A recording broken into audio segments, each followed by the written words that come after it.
reading Rich Dad Poor Dad at the age of 13 is pretty rare. What part of the book resonated with you the most back then? The part of the book that resonated the most with me is you need assets to provide cash flow while you're sleeping. So you're not always trading your time for money, because if you're always trading your time for money, you're never going to have freedom. You're a slave forever. I'm relentless. I just never give up because we're growing or we're dying. Like if I'm giving up, I'm dead. I don't know how people just live the same day over and over and they don't grow or learn. Like I'm incessantly learning. I've always been that way. Like I have an Audible on loud in the shower, you know? Okay, I gotta stop you right there. Hang on for a second. I have had anxiety for as long as I can remember, and it's really hard to explain to people who don't have it because people are just like, well, why don't you just calm down? I hate that, yeah. You still think that way. Calm down. Yeah, exactly. Everybody's trying to be each other. You'll see like in the real estate space, everybody wants to be like Grant Cardone or Pace Morby, and they're like, content's the same, everything's the same. But what the world actually needs is more authenticity, like people to actually be vulnerable and to be themselves.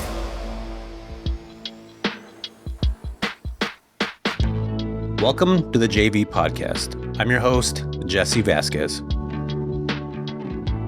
What is up, everybody? Today, we are diving deep into some real stuff with my guest, Hannah Hammond. And yes, she is a total rock star in the real estate world, but that's not where this episode is heading at all. In fact, we went way beyond property lines to talk about the foundations that really matter. We talked about trauma. We talked about self-development, our journeys to the first million, and what it actually takes to hit those milestones. We broke down the holes we fall into along the way: shame, self-identity, growth, and those challenges are actually the key to unlocking personal power. This is about self-mastery, not success on paper. So if you're ready to level up, stay tuned. This episode is going to hit deep. I'm super excited because you guys are truly, truly going to love this episode. In fact, it's one of my favorite episodes that we've had to date. A lot of people will come on my podcast and talk specific about, their specific journeys, but this is really great because you get to peek behind the curtain of what people are actually feeling when on paper things might look perfect, but in reality, they are difficult. And I think this is, again, why I like doing podcasts so much, because you get to hear, did I just say healer? You get to hear the real stuff that comes out of people, what they're actually thinking while they're younger, how they're adapting to certain things. And I ask those questions that are really powerful. So again, I know that you guys are going to love this episode. I'm super excited that you're here. And if you could do me a huge solid, go like this page, go like the podcast, the JV Pod. That allows me to get to more people like Hannah Hammond. And it doesn't take you very much, right? It just takes like 2 seconds. It doesn't cost you anything. If you can do me any type of favor at all, that's the favor that I ask of you, because it will mean the world to me. And not only that, but I'm just super inspired to get more guests like Hannah on this episode. So check this out. You guys are going to love it. I promise you. Listen to the whole thing. You're going to love it.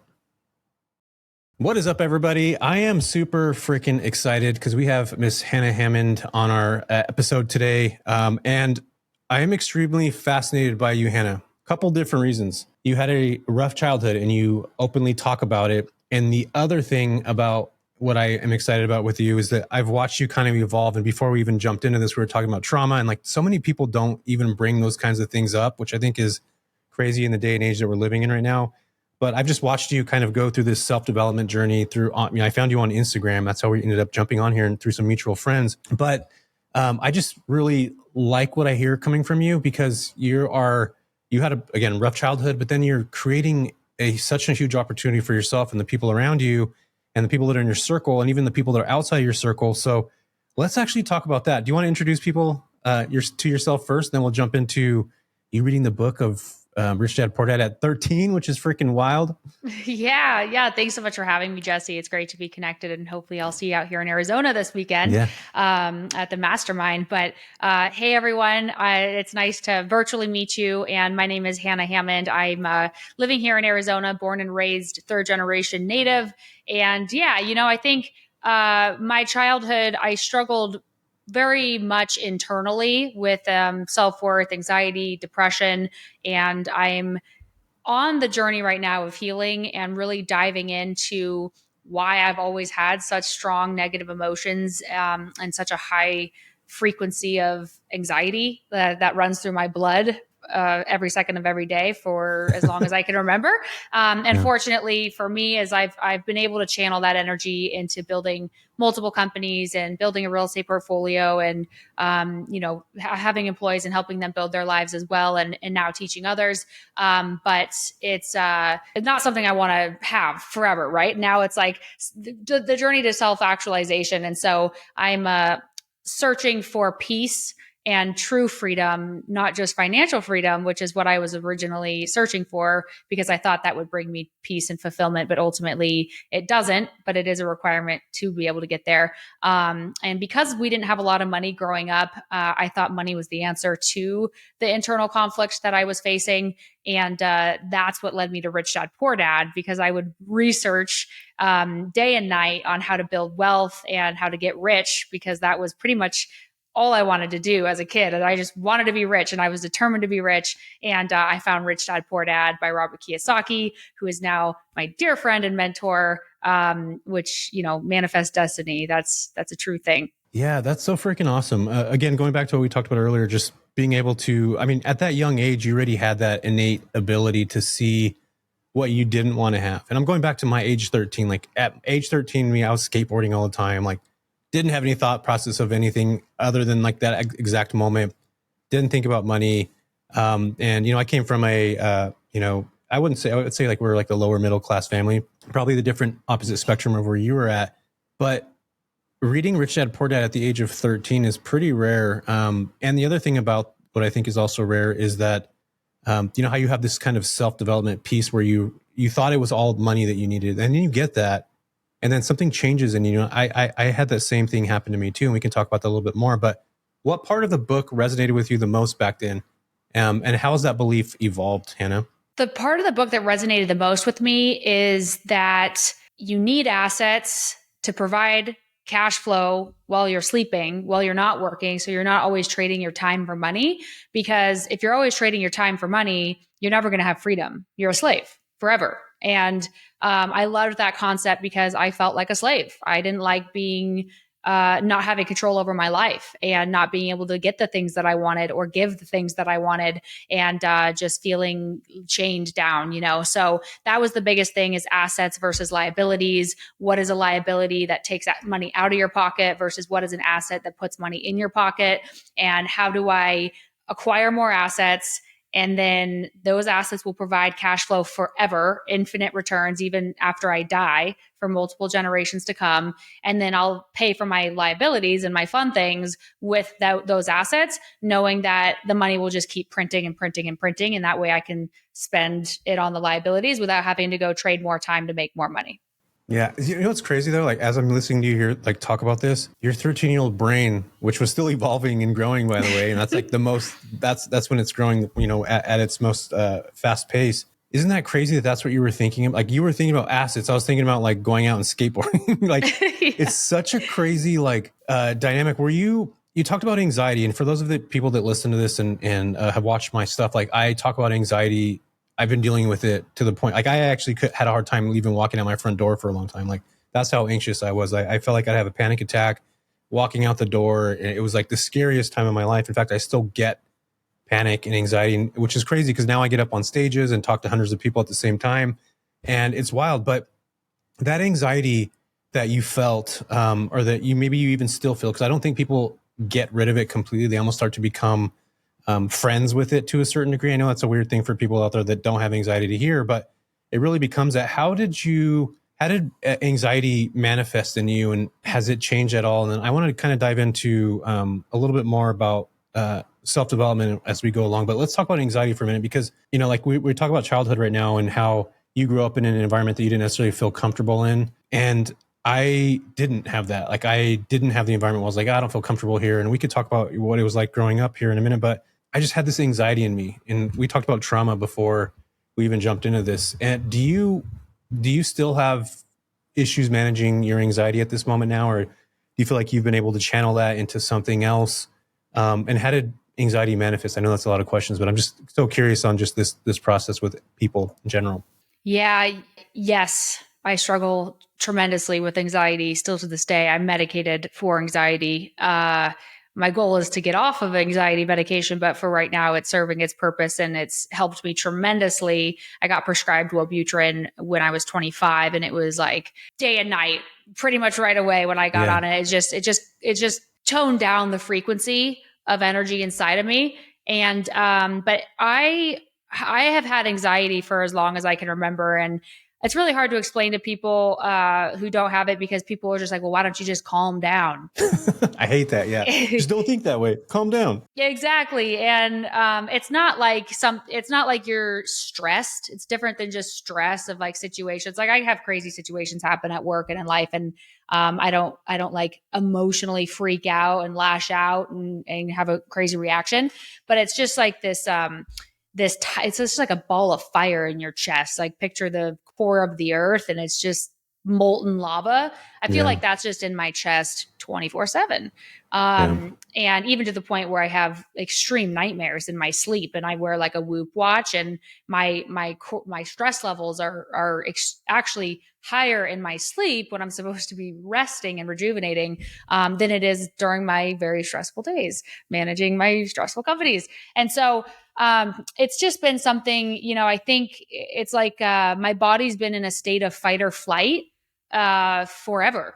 And I think whether that was real or not real, like my environment wasn't horrible. My little body may have thought it was horrible, but I had food, I had shelter, I had care, I had love, I had all of the things that somebody needs. It wasn't like a horrible situation.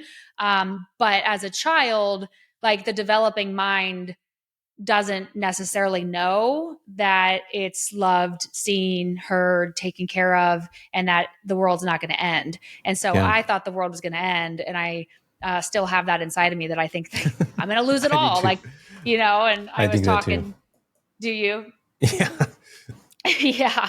But no, I try to be really present now, and I've developed the practice of meditation. I meditate at least 2 to 3 times a day now, just short, 5-10 minutes at a time, just to recheck in with myself, get myself back into a state of calm, because I get so lost in my thoughts and get so carried away, and my body's just in a state of fight or flight.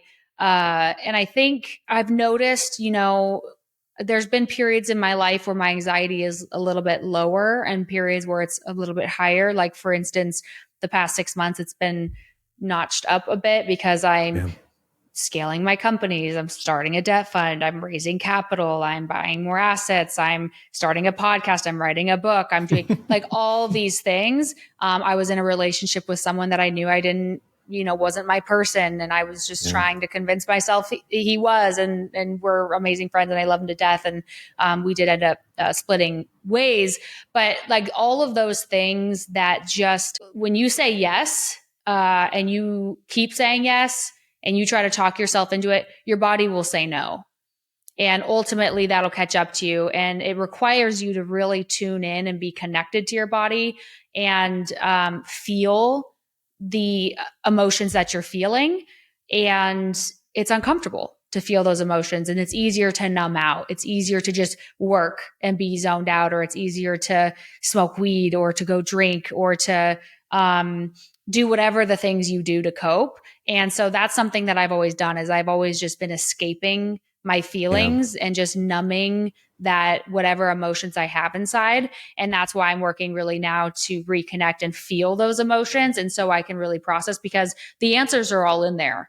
And when I start to reconnect and be like, okay, I am not anxiety. I just have anxious energy within me. Like, what is it trying to tell me right now? What is going on in my life that isn't in line and in integrity with what is right? What am I saying yes to that I should be saying no to? And when I start to really become connected and tune in, then I can start to make changes in my life, maybe slow down, maybe calm down on the businesses, don't scale too rapidly, don't be in a relationship I shouldn't be in, like chill out. Right. And then that buzz will start to come down. Yeah, I hear you on that. I think, again, a lot of people that don't have anxiety don't necessarily understand what that feels like, that pit in your chest. And I think the thing with anxiety is it manifests in different ways with different people. Like I used to have crazy panic attacks all the time, Hannah. And I got on medication too. That seemed to help tremendously. And then I'm just like, I don't really want to take this anymore. So I weaned myself off. Panic attacks came back again, got back on it. So I've been on this like back and forth thing for years now. But one of the thing about the thing that we're in a position I'm at now is that my anxiety is no longer panic, like the fast heart rate. Like you can feel your heart rate if you know what I'm talking about. Like before you get on stage, like that feeling of like, oh my gosh, like I'm gonna have to talk to 300 people right now. Like people walk around feeling like that all day long, like exactly what you'd feel like before you get on stage. And I think I just want to give you kudos real quick. And anybody out there that has anxiety that does crazy things like Hannah's doing right now, she just listed off 7 things that she's doing this year. And to be able to do that with anxiety, to me, that's like having weights strapped on your back and you're like literally carrying all these things and having some kind of helmet that like doesn't allow you to think the right way. And just like, it's crazy to watch people with this type of, and again, I'm saying this because I've lived it and I'm going through it now. And I've always kind of really been harsh on myself. Like I'm tired of having anxiety and I've tried to fight it for so long.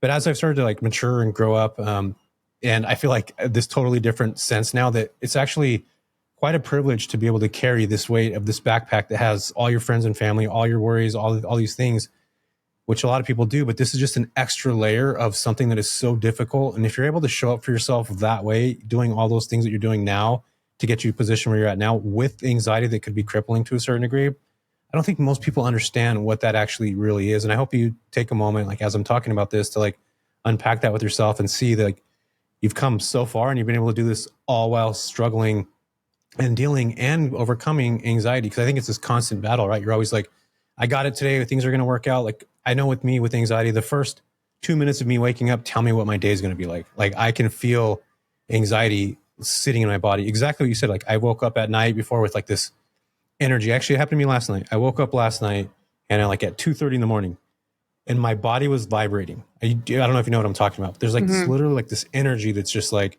it literally feels like vibrations throughout your body. And to a normal person, that would be like, oh my God, this is crazy. But I think there's something happens to people that have anxiety where they become incredibly in tune with their bodies. Where I'm talking like, Hannah, if you go out and you had a beer that you've never had before, like your body's going to tell you at 8:00 at night, like, dude, that wasn't good. Like you probably can't do that anymore. When most people will just continue to do their thing and act the way they act and whatever. But like our bodies sometimes are so in tune. Does any of that resonate with you at all? For sure. Yeah. 100%. Yeah. So you know what I'm talking about. You totally get it. So let's talk about this right now. Like, let's talk about, a lot of the stuff that I watch from you on your content, you talk about this unwillingness, this drive of continuing to push forward and continuing to want to do more and continuing to put yourself in situations where you're going to manifest, Robert Kiyosaki or somebody like, I think it's freaking crazy that you probably thought about, you read that book at 13. Now he's your mentor. But there's all this stuff that obviously has to happen. And we talk about mindset all the time and, all these certain things, but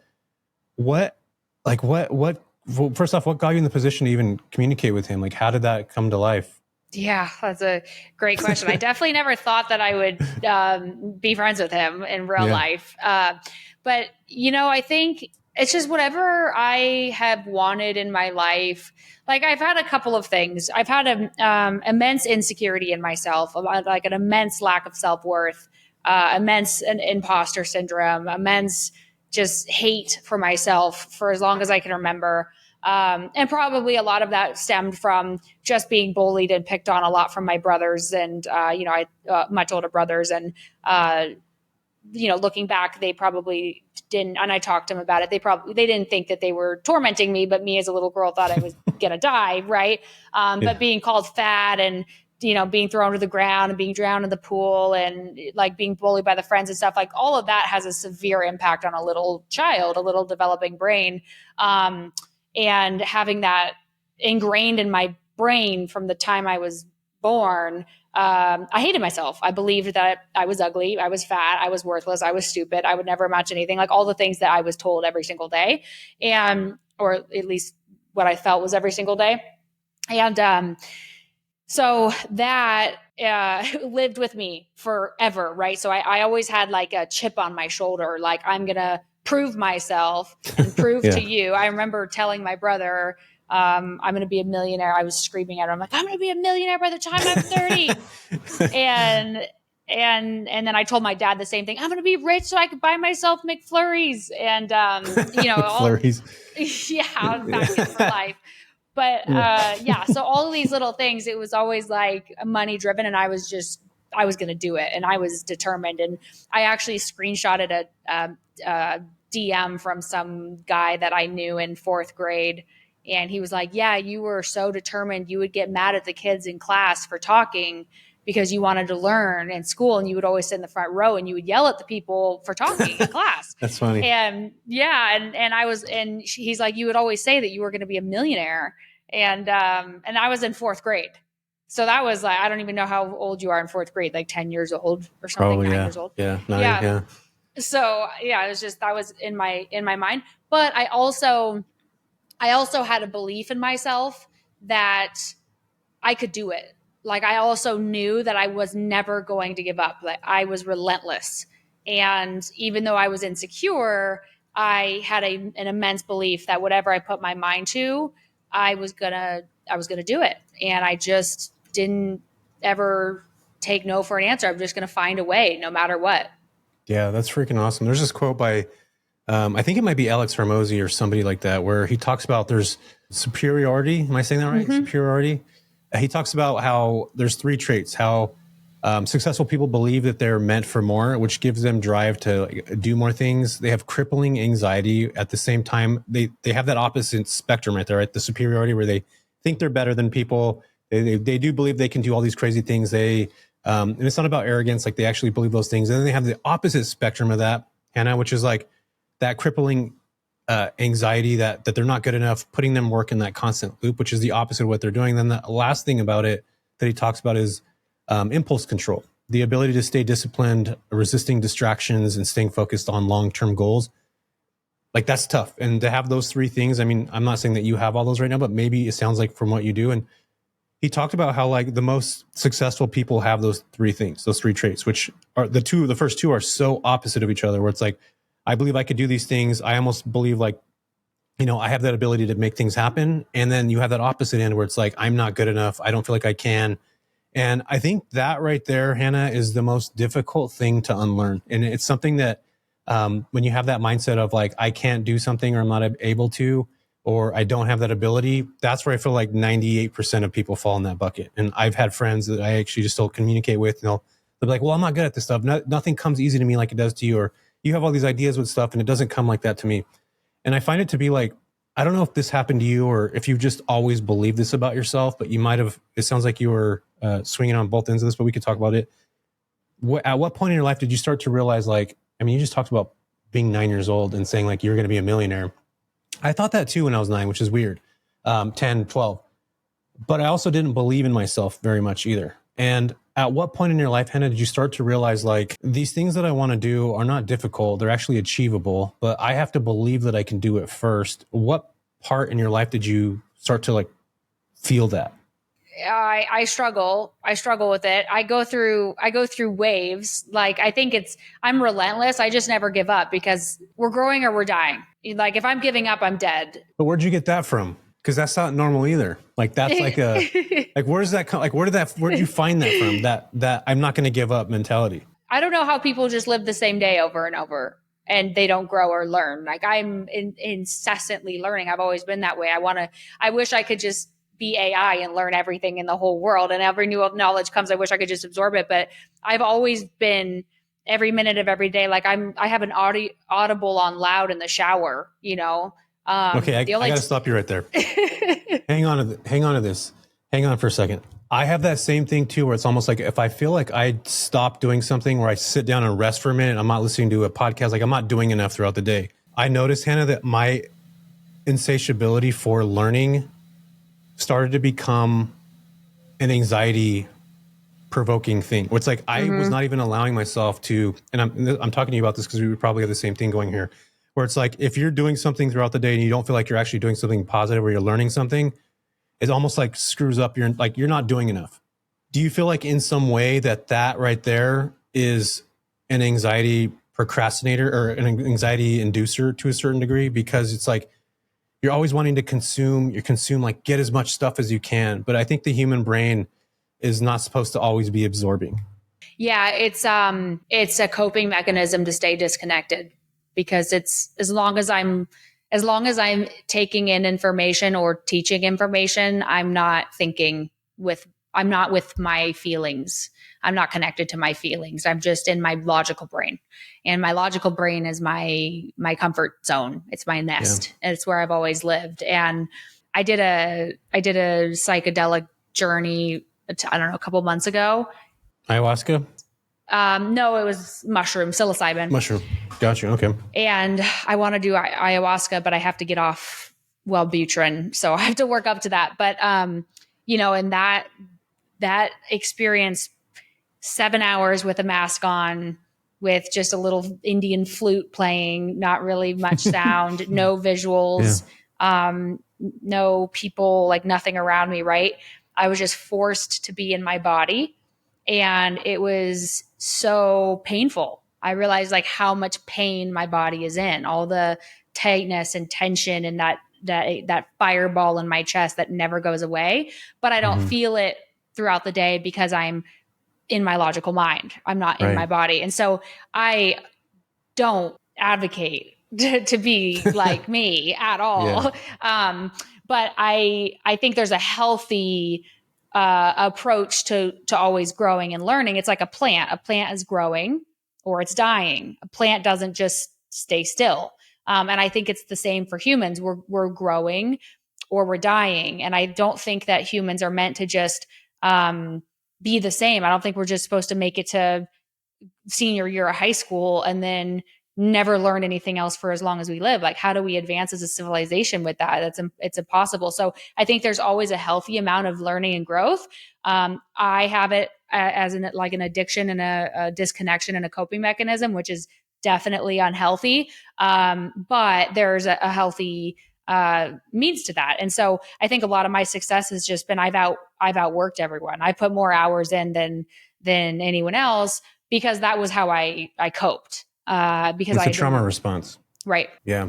It's interesting that you bring that up now, because I mean, my therapist has never even told me that before. And I've explained this to her so many times, and I've, been in therapy for over 10 years. She's just keeping me here to get my money now, it sounds like. I'm just kidding. Yeah. But, just the ability, like I've talked about this with a lot of people, and a lot of times people don't understand exactly what I'm talking about, but you just nailed it. It's like, almost in a way, it's like you're absorbing new information allows you to stay away from yourself. And that right there, to even be aware of that, Hannah, I'm getting goosebumps talking about this, because I feel like so many people just aren't self-aware. I think just even to be aware of that right now is like such a powerful position to be in as a person, because now it allows you to see like, okay, I am coping this way. When a lot of times we see coping as like, alcohol or somebody smoking weed every night, like they're running from something, right? They're running from the feeling of being themselves. But I think a lot of times we put this like, get out there and work your ass off, Alex Hormozy style, keep doing the thing. It doesn't matter. You just wake up before everybody else does and work your ass off. But if you really if you break that down, you start to peel the layers apart, you start to see that there is a person that has been through some type of trauma or traumatic, something going on through their lives, whether it's childhood, most of the time it is. And then they're dealing with that through certain things as they start to grow. So like your ability of wanting to continue to grow, and that's a positive thing.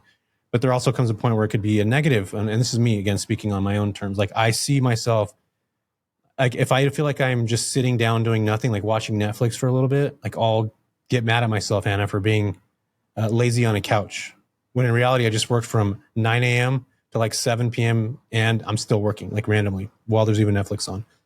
But like I'm not giving myself the grace to like be okay with me turning off for a little bit.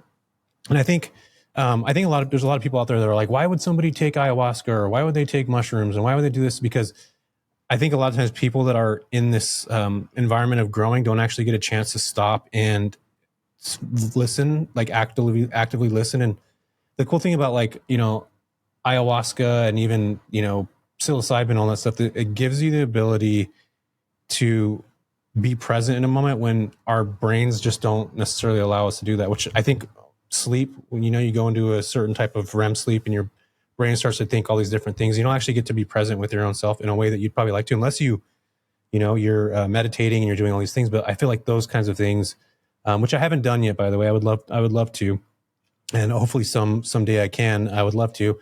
But it just allows you to see things in different. I've talked to so many people that have experienced that. And then you have this opposite spectrum where people that don't understand, they look at it as like a drug that can be negative. Or even like when I started taking Zoloft, like my friends were like, why are you on Zoloft? That's stupid. I'm like, dude, you guys don't understand. It's not for me to be able to take 5 milligrams of something and feel like a normal person for a little bit throughout the day when you don't have to deal with that stuff, like doesn't necessarily make sense to them. And I started to realize, and Hannah, maybe you did too, like it doesn't necessarily matter what people think of what you're doing or how you're operating.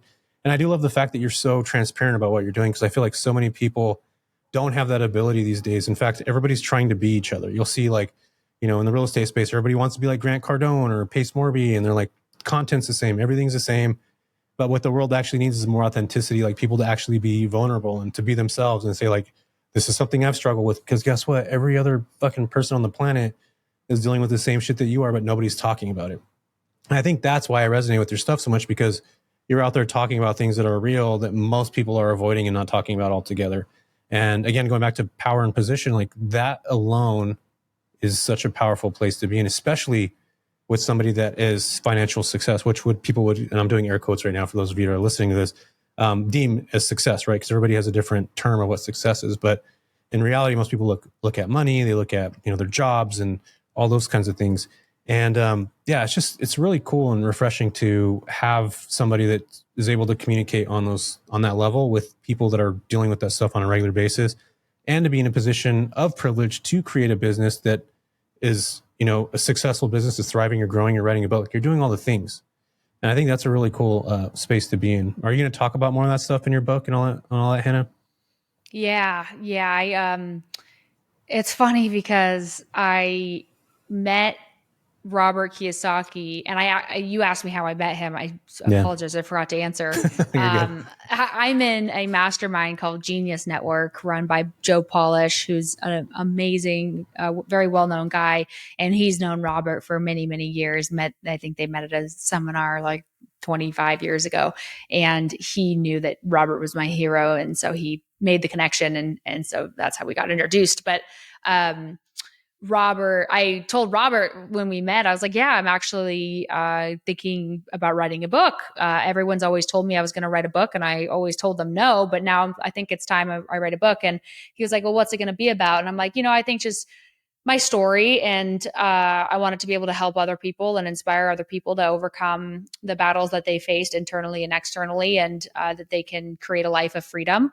And I thought it was going to have to do with like real estate and business, but I hadn't really started it yet because something didn't really feel right, and I didn't really know exactly how to express myself. And he even said too, he was like, well, nobody really cares about another like Me Too success story of like, I was poor and now I'm rich, right? Yeah, Nobody cares. There's a million of those stories, and that's like not the message you have to share.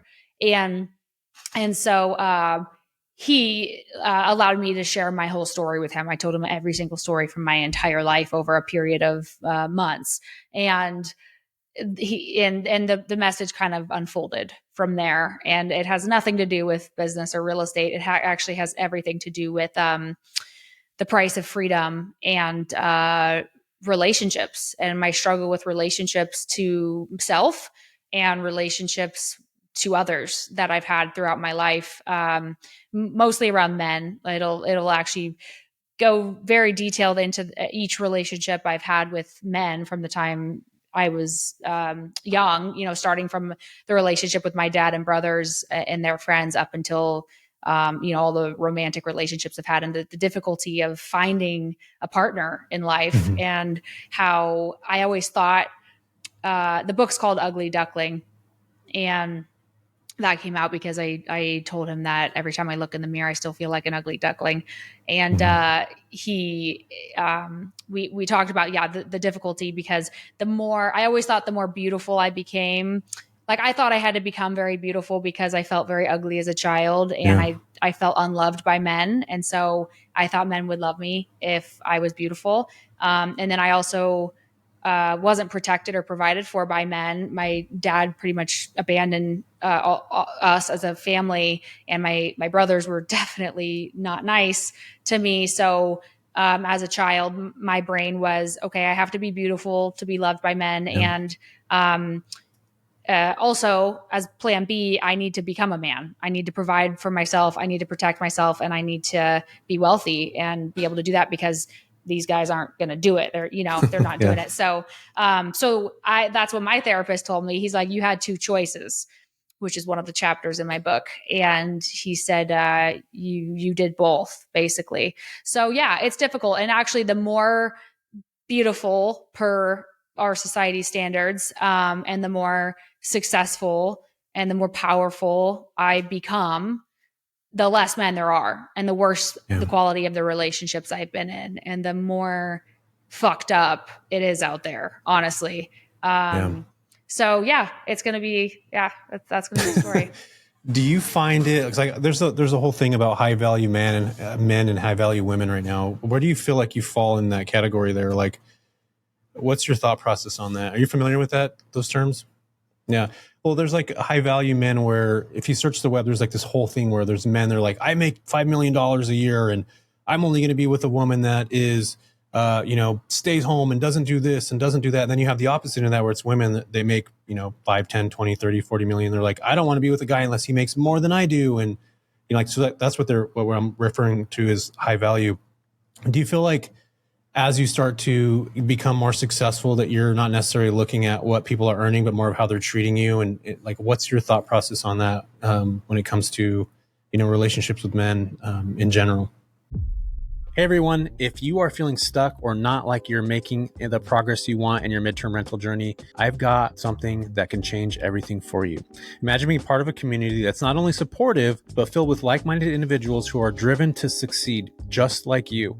Whether you are just starting out, looking to take care of your business to another level, my community is designed to help you break through those barriers. We're currently opening up registration for new enrollees, so if you're serious about building a thriving midterm rental business and you want to leverage my 10,000 hours of experience, this is your chance. Don't miss out on the opportunity to learn, grow, and connect with others in the same path. I hope to see you guys. The link is in the show notes, and let's build something incredible together. Let's get back to this episode. Yeah, it's really tough because I've done both. I've dated Brokies? Yep. I've dated fixers or guys just that make less money than me. And I've dated guys that are extremely wealthy, worth $100 million or more. So kind of been on both ends of the spectrum. I've dated guys my age. I've dated guys 25 years older than me and everything in between. I've dated pretty much everyone I've dated was an entrepreneur. I never dated someone with a job except my very first relationship when I worked for Cat. I did date someone with a W-2. But either way, it's tough because I have found I don't have the answer yet because none of them have worked. But I have found that the guys that I've been with that had less money or success than me per our standards of success, they became extremely emasculated and extremely insecure. And they tried to clip my wings, and they got very angry every time I accomplished something or every time I had an opportunity. And that's a hard no for me. I need someone that's going to make me feel expansive and stand by me, stand for me, help me grow and be proud of my growth. And so that I was like, okay, well, I'm never doing that again. I need someone I can look up to, someone I can learn from, someone I can grow from. I don't need to be somebody's mother. I need a man. And so that's when I started dating up on the financial spectrum.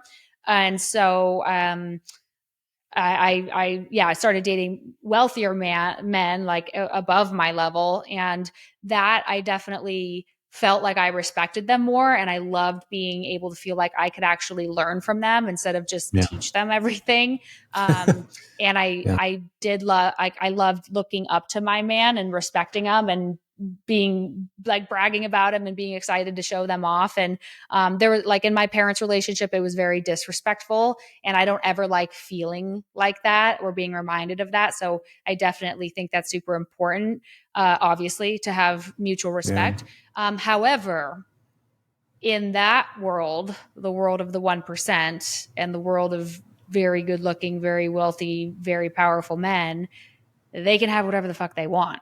And they are used to having whatever they want. And, it's difficult. There's a lot of issues with loyalty. There's a lot of issues with trust. There's a lot of issues with addiction that, from drug addiction, alcohol addiction, sex addiction. Like I've seen it all. It'll all be in my book. But yeah, it's definitely a challenge. So I'm at the point I've never had like a healthy relationship. But I hope that there's one out there. That the problem is for me is men try to put me in a cage because it's difficult because like they know I don't need them financially.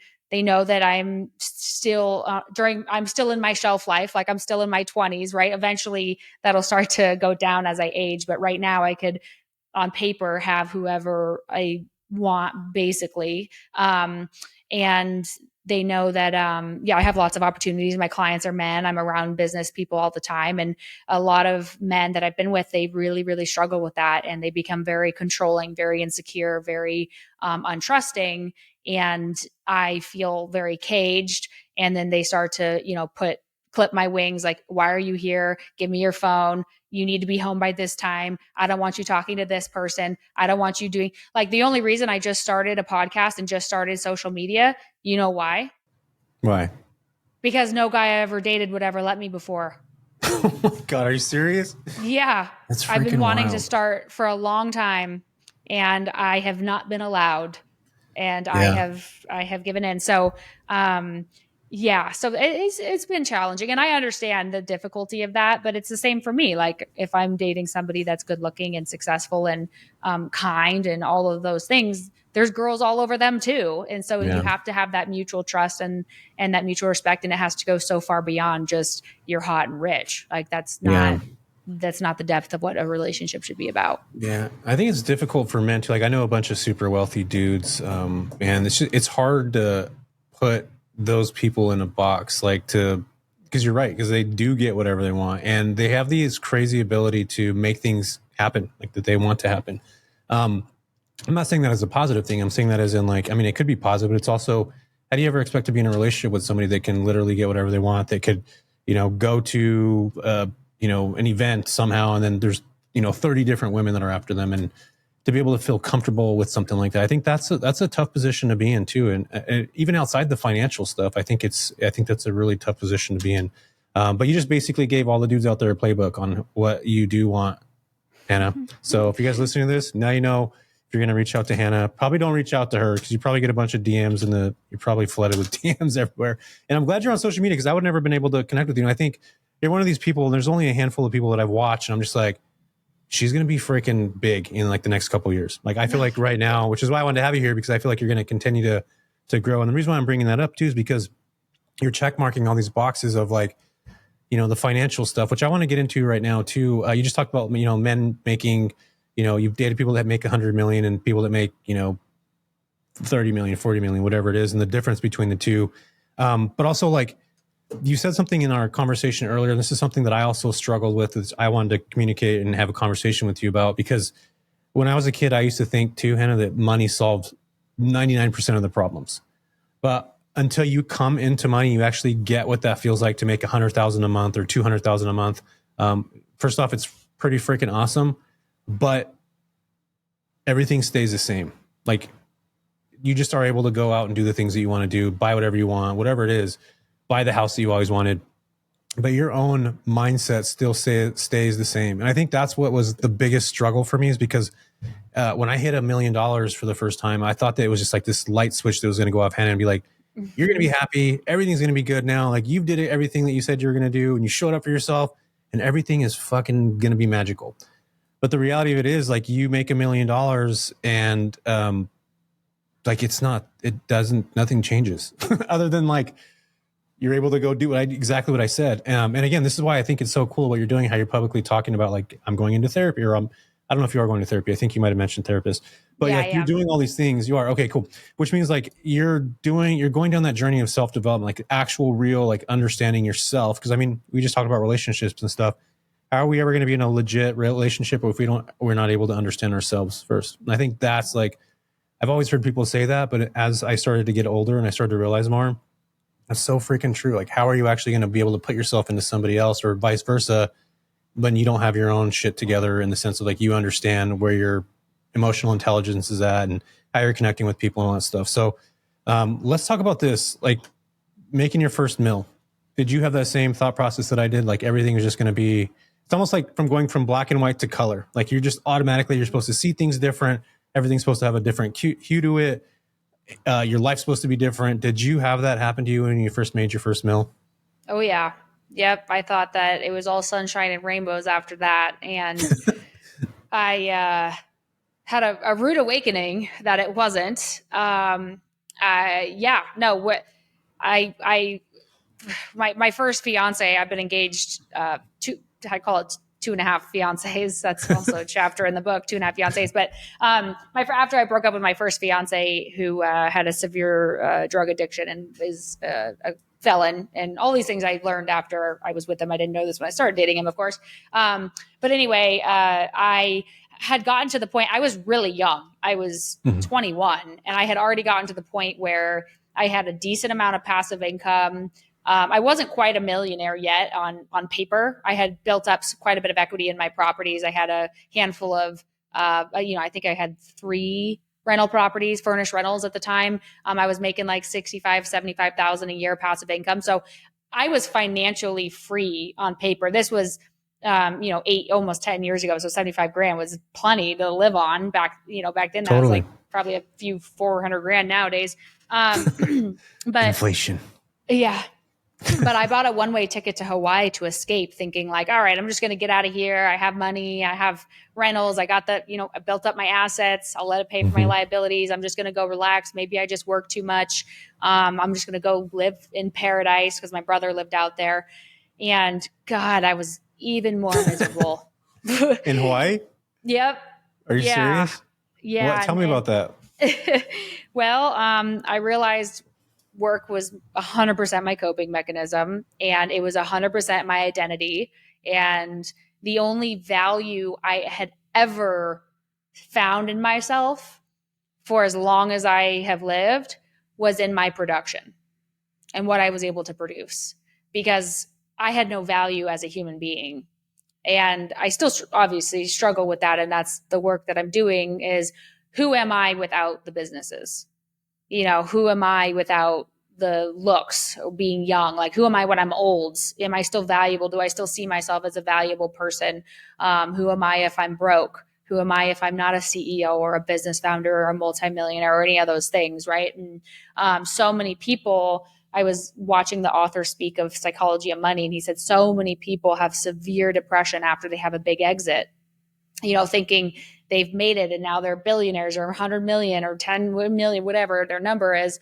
And their identity just all of a sudden is gone and they don't even know who they are. And I don't want that. Right. I want to be whole and full and, be valuable and worthy just to be a human and just to be me. And so I think it was super important for me to realize, like, wow, no matter how much money I had right now, I still wanted to go swim into that ocean and never come back, And so that was a really, really big awakening for me. And of course, the logical thing for me to do was just get my real estate license and go to work again. And that was the only answer I knew how. I didn't learn about, this trauma stuff and start learning about reconnecting to self until much later in life.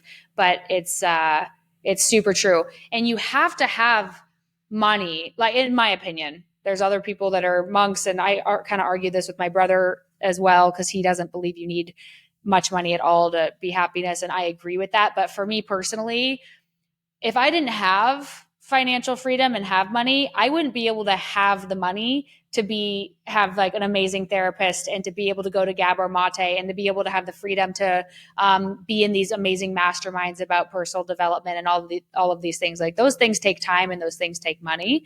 And when you're living paycheck to paycheck and you're working 90 hours a week for a shitty job that you're just trying to make ends meet, you don't have time, money, or energy to work on yourself and to live your best life. So money is required. And I think the next step, once you get there and you realize once you hit that goal of being a millionaire or whatever that goal is for you, maybe it's 100,000, maybe it's a million, maybe it's 10 million, whatever it is.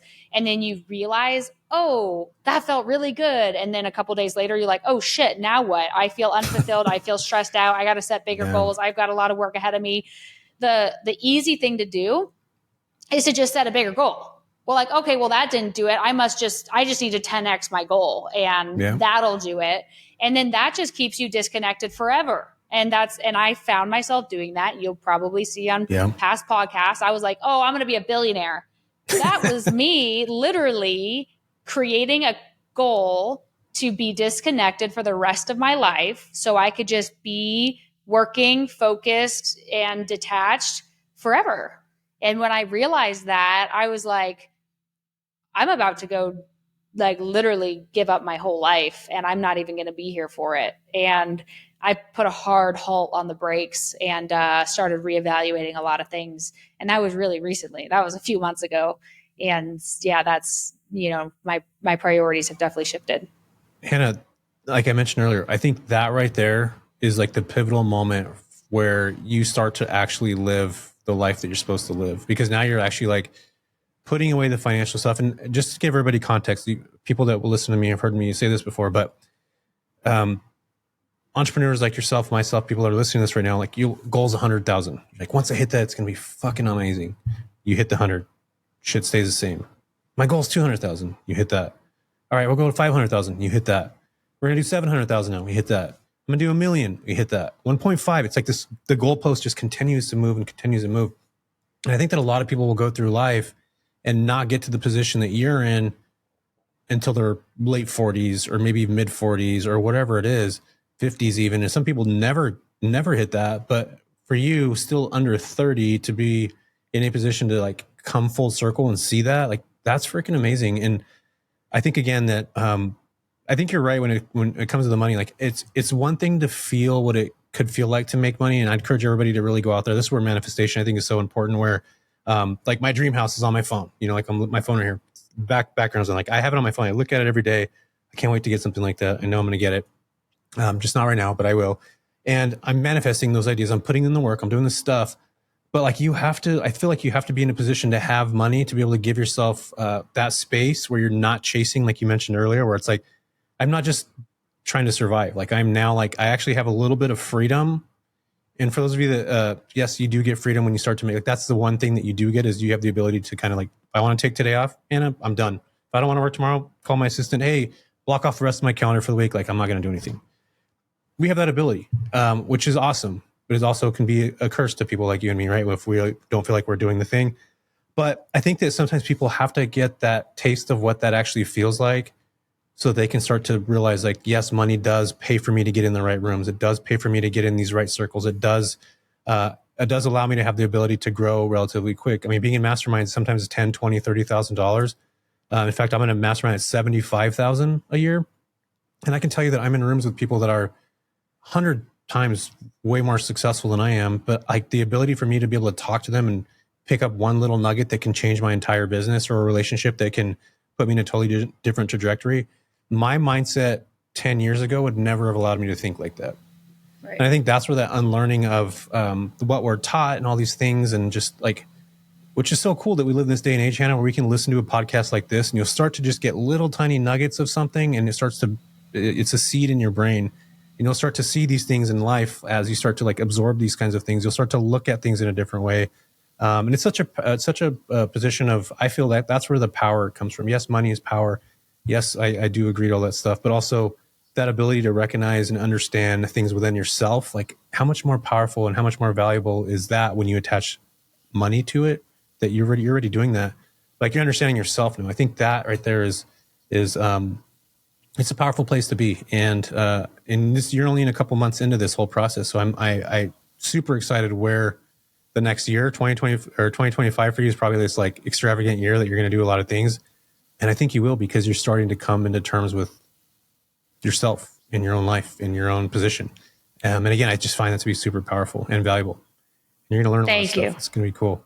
Yeah, no, I'm excited. And it's, I was at the Genius Network Mastermind, and this was just a few days ago, and there was the best pumpkin carver artist in the world. I'll send you his name. He's amazing. Like the works of art he does, but he was talking and he was like so philosophical. But basically what I got out of it is I no longer want to be driven. Like I have to do this. I got to grind. I got to go. I got to make it happen. I'm going to do it. Right. I don't want to be driven. I want to be called. And I just want to be attached and connected to my true authentic self and know who that is and always be in tune with who that is and not worry about the outcome or producing or numbers or what business I need to be in or what this and that and that, this and that. And I just want to be who I am and work on being the best I can be so I can show up my best for other people, have the greatest impact I possibly can have on this earth while I'm here, and be called to do the things that I'm called to do. And it was like, I was listening to Steve Jobs, or maybe I was reading his book called I was listening to a presentation. I think it was a book, Presentation Secrets by Steve Jobs or something. But anyway, he said, I never worried about money. He's like, I was fortunate where my parents had money and it was never a conversation and I never thought about money. And all I thought about was my passion. And I just went after that. And the money came because I did what my calling was. And it just shifted my mindset because, you know, obviously always in the past, it was force. Like, I have to do this. I have to do this. I have to get this. I have to be rich. I have to go, go, go. And now I'm just like, I don't want to do that anymore. I just want to be authentic, you know, be called to do what I'm meant to do. And if that means letting go of everything that's got me here and ending up going in a whole different direction with my life, then okay, great. I'm for it. Like, all I know is real estate, but who knows? Maybe maybe what I'm going to do in the future has nothing to do with real estate. I'll always invest in real estate, but maybe I don't own a brokerage in the future. Maybe I don't have a lending company in the future. And just being willing to be water and just flowing with your life and being trusting in who you are and what you're called to do. And that's what I'm trying to allow myself to do right now, because it's scary to even think about letting go of the 80% that's got you here in order to focus on the 20% that's going to get you where you're truly meant to be and where you'll truly enjoy and flourish in your life. I love that. You know, one of the things you mentioned earlier too, is you talked about like, who wants to be the same person, you know, every year. Like, I think about that on my birthday. Like, who the hell wants to be the same version of themselves they were the year before, the year before, the year before? In fact, I just recently, Hannah, got in a huge argument with my brother. He's probably listening to this right now. We're talking about money. And like, I was like, he's been working at the same job for the last 30 years. And literally, it's his first job in high school. He worked at a Rayleigh's. It's a Rayleigh's. Do you guys have those in Arizona? Rayleigh's Nob Hill? Yeah, I think so. Yeah. And I'm just like, you've stayed at this job for 30 years. Like, you've never thought about doing anything else. And we got in this thing about money. And he's like, I don't feel like I could do these things. And I remember him when he wanted to be a CHP officer. He was like super excited to do it. He like, you have to take this test, and he couldn't pass it. He went and got tutors and all these things. And like, he was probably in his like early 30s at that time. And I was young. I was probably like, I don't know, 20, 19, 18, somewhere right around there. And I watched him like super try to do this thing. And then after that, he never had another dream or another vision again. And he stayed the same that he's been that year right there, which was like literally 20 years ago to this day. And I remember I told him that. I was like, dude, that's the last time I watched you ever try to push yourself. I was like, you've been the same ever since then. Like, you've never strived to do anything more. And you just mentioned something right now where you have to shed your old self to become the new person that you need to be to do the stuff that you want to do. And I think a lot of times, until you get to that self-development space where you're able to actually look at that and peel the layers back behind your own skin to be like, I need to become somebody new in order to become the person I need to become to do the things that I want to do. You have to let go of that former self of yours. And again, that's why we talk about power and position. That right there, I believe, is more powerful than any other dollar amount that you can make, because you've now come into a position where you're like letting that person go. You're letting those ideas go. You're letting that thought process go, and you're allowing yourself to have new thoughts, new ideas, new possibilities, new outcomes where you don't necessarily know what the future is. Maybe you might not be in a brokerage anymore. Like, I honestly, I don't think I see you doing that in 10 years from now. You're probably going to be hanging out with Gabber Mate or something. at that point. But I think that's a really cool spot to be. Do you feel like you're helping other entrepreneurs right now, right? Do you have a mastermind that you're doing, Hannah? I don't know.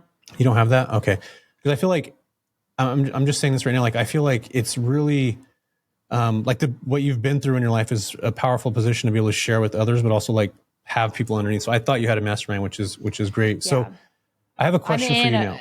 You're in masterminds. I'm in a bunch of masterminds, and I love, like, that's my thing. I love human connection. I would do this all day long, like be on podcasts, speak, be in masterminds, have masterminds. Like, if that's all I could do for the rest of my life, that's what I would do. But with that, what were you going to ask? What's the but? I'm just not there yet, I guess. I'm just, But why though? I guess I just need to, I have like a million other things that I'm doing. So I just need to figure out. And then it's also, I love my mastermind so much, is I don't know if that's the thing. It's just right. It's like figuring out what the thing is, and there's so many amazing things out there, and there's so many amazing masterminds out there. And there's ones that I want to be a part of for as long as I live. And, but yeah, I think, I talk about that all the time. I would absolutely love to have a mastermind, and I would love to have a massive podcast. And I love that. I love people. I love connection. That's all I love. Yeah. So. And don't just talk about real estate there. Please talk about stuff like this and not just real estate, because I'm tired of all the damn real estate podcasts, which is why we haven't even talked about real estate here. Yeah, no, I don't. That's why my podcast is not about real estate. It's about overcoming challenges in life, overcoming traumas in life, the price of freedom, and what it takes to really create a life to live to your highest potential. I love that. Yeah, I feel like there's so many real estate podcasts out there, and it's like everybody's saying the same thing, and it's just like, dude, okay, we got it. There's real estate. And there's just, I love the idea of the growth within a person, like we talked about with you. Like, I love seeing it, like watching even like Biggest Loser or some, I love watching people that are just like, I'm going to fucking do this, and I'm going to lose this 100 pounds or whatever it is, 200 pounds. Like, I'm going to fucking do, like, I'm committed to this. I just love that ability in people where they just recognize that they no longer want to be themselves, because the former version of themselves, they want to create that new version. I think it's a cool concept, again, which is why, we're both in real estate, but I mean, I don't necessarily like talking about it all the time. I will, because that's what I'm good at that. But I think there's just so much deeper, there's just so much more stuff that's in between real estate, that's in person, that you can potentially come out, where I think that can be even more helpful than learning real estate to a certain degree. Oh, a million percent. Yeah. Success is 99% mindset and, your emotional intelligence and connection and relationships. Like, the tactical stuff is cheap. It's free. You could learn the tactical knowledge anywhere and everywhere. There's a billion tactical knowledge for free all over the internet these days. But the emotional intelligence, connecting to self and healing yourself, that is what's going to elevate you. Because I was like you, where I didn't leave the house for 3 years other than to show up to college to take my exams. I didn't even go to class for engineering school. I took class. I just read my textbooks. And you cannot ever reach your highest potential if you are absolutely crippled by your own thoughts. And so that is 100% the most important thing to success.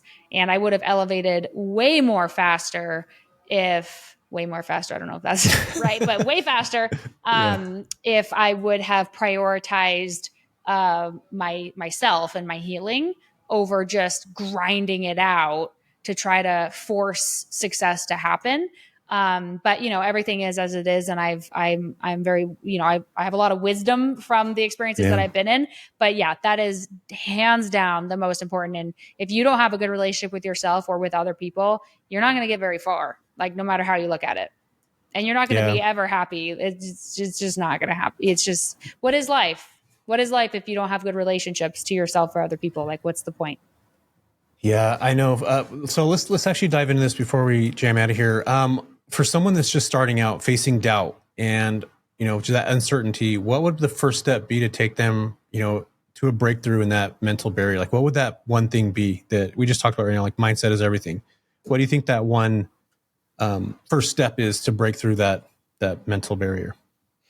I would say the learning, researching Gabor Mate and learning about the childhood trauma is super important, just to have an understanding of maybe where the doubt or the anxiety or the depression or the insecurities come from, because a lot of that develops when you're just a toddler. And you may have amazing parents. It's not about parent shaming or anything like that. Your parents probably loved you and they were probably great parents, or maybe they didn't and maybe they were horrible. But either way, it's great to learn about, because he says the primary trauma isn't necessarily being beaten or molested or like these horrible things. It's as simple as not feeling seen, heard, or protected as a child.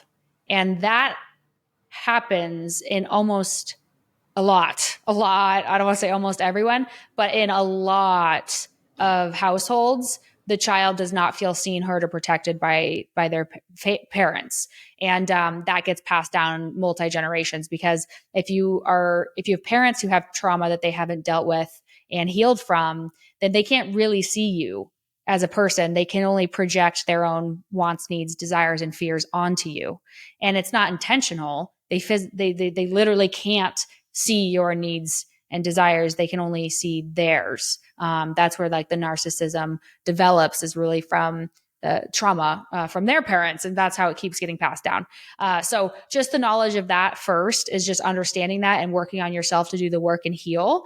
And then just going into the development, self-helps and development books. There'd be a whole list, but I would just Google that and start looking into all of that first before you start diving into the tactical knowledge of like the fix and flip calculators and how to buy a house with zero money down. Like, work on yourself first, get a good grip on who you are, fix your relationship to self and with your family and with others. And then the tactical stuff will come really easy, and you'll be able to flourish, and you'll really have a clear direction on where you want to go and why you're going there too. Yeah, I love that. I feel like you're spot on with that. A lot of times people will dive into all these things and not themselves. And I think your self-worth comes from self-development, and the universe won't provide you a dollar or a penny more than you think you deserve. Like, that is the absolute most, for me, it's a huge reality. And that comes along with learning.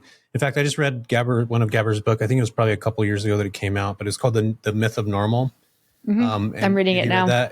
Yeah, it's super, super good. I really like it because he really talks about how society is structured, this competition within each other. And he talks about individualism and, the widespread suffering and physical suffering that people have. And exactly what you just mentioned, like parents are passing it down to their kids. And it's just this like endless cycle until somebody stops that cycle and starts to learn at a deeper level, which again, most people don't do. It allows your kids to flourish in a different way, you to flourish in a different way. And I think it's just a powerful way of, seeing the world. For those of you that are interested in that type of self-development, I would encourage you to listen to the book if you're into that, or read it. And it's called The Myth of Normal. And it's pretty good. I really, really, really enjoyed it. Hannah, besides that, where can folks go and find you at? If they wanted to go find you on Instagram, or do you have a YouTube channel, or what do you got going on right now? Yes, I have all the channels, but I'm new to all of the channels. So the best place to get a hold of me is Instagram, and you'll find links there to all my other stuff. But if you DM me, I will see it and almost always respond. If I don't right away, I will get to it eventually. And it's at Hannah B. Hammond. And I'm sure you'll put a link or something in the description. I will definitely put a link. What kind of music are you into, Hannah? I just like chill house music. Cool beats, nice vibes. Chill house, nice vibes. Mm-hmm. What's one of your favorite bands right now? Or I don't know what they're called. Are they called bands? Artists. Yeah. There you go. I like Lane 8, that kind of music. Got it. Okay, cool. Because you just play whatever, like Spotify. This is a song I like, and it'll go on a show. Okay, cool. The only reason why I ask is because after every episode, I usually put a song on that somebody likes, and it'll be the end of the episode. But I have a rapid fire stuff for you. You ready for it? I'm going to go rapid fire. Brightest Lights, Lane 8. I like that song. There we go. That's the song that we're going to play afterwards. So hang out and we're going to listen to what Hannah listens to when we're done here.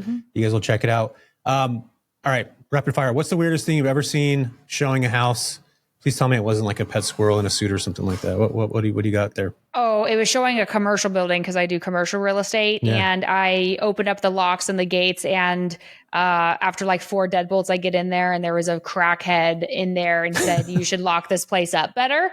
And then there was needles everywhere. Oh my goodness! All right, if you could sell one type of house to a client, would it be aliens or ghosts? Who would it be and why? Or let's say a commercial building. Aliens or ghosts? Yeah, you got to pick one of the two. You got to say who would it be and why would you choose that one? Like probably an alien. Okay, why? Because I could see it. I don't believe things I can't see. It makes me uncomfortable. I love that. Okay, cool. What is a random object in a house you've shown that you had no idea how to explain it to a buyer? Actually, never mind. You're in commercial. So we can't. I mean, can't use yeah, that. I do so, but I could do a commercial building. Let's hear it. Oh, I sold a medical office that had it was a cancer building, and it had a big like chemotherapy room, and there was a massive machine, and the walls were all thick concrete brick. And yeah, you would have had to like, blow up the building to get rid of it. No way. Definitely couldn't explain that technology. Did you sell it? Yeah. You're like, yeah. Yeah. You know what? I forgot to ask you that. Was that weird being in commercial real estate as a woman, like early on? Because I've never actually seen, I have seen women, but it's usually like not in the early 20s that I see commercial real estate. Was that hard for you to like get into the good boys club, like in that sort of the world? Oh yeah, I'm still not in the good boys club. The good boys club will always be the good boys club, but yeah, they can go F off. No, yeah, it's fine. It's like everything, right? Everything's hard, but you just do it anyway. I like a challenge. All right. If you had to give real estate advice to a caveman, what's the first thing you'd tell him? Buy low, sell high. I love that. He's going to be like, whoa. Hannah, it's been a pleasure hanging out with you and chatting with you. I hope to see you this weekend. And you guys, you heard where she's at. Connect with her. She's doing the real estate stuff. And you got a lot of really good content. I really love what you're putting out right now. And for those of you that are wondering where she's going to be in the next couple of years, you're going to blow up. I feel it. I see it already. It's in your cards. It's already aligning. And I'm super excited to be able to interview you here on my podcast or on my YouTube channel. And I appreciate you so much for being here, Hannah. Thanks for showing up. Thank you, my friend. And I'll have to, when you fly out here, I'll have to have you in my studio and have you on mine. I would love to. Awesome. Well, thanks, Hannah. I appreciate you. All right. You too. See you, Jesse. All right. Here's a song that Hannah said, Lane 8. What was the song again? Brightest Lights. Brightest Lights. Thank you. Check it out. Thank you for listening to the JV podcast. I'm Jesse Vasquez, your host. I appreciate you for listening. And if you could do me a huge solid, go like and subscribe to this. This helps us tremendously. And as always, thank you so much for listening and have a wonderful rest of your day.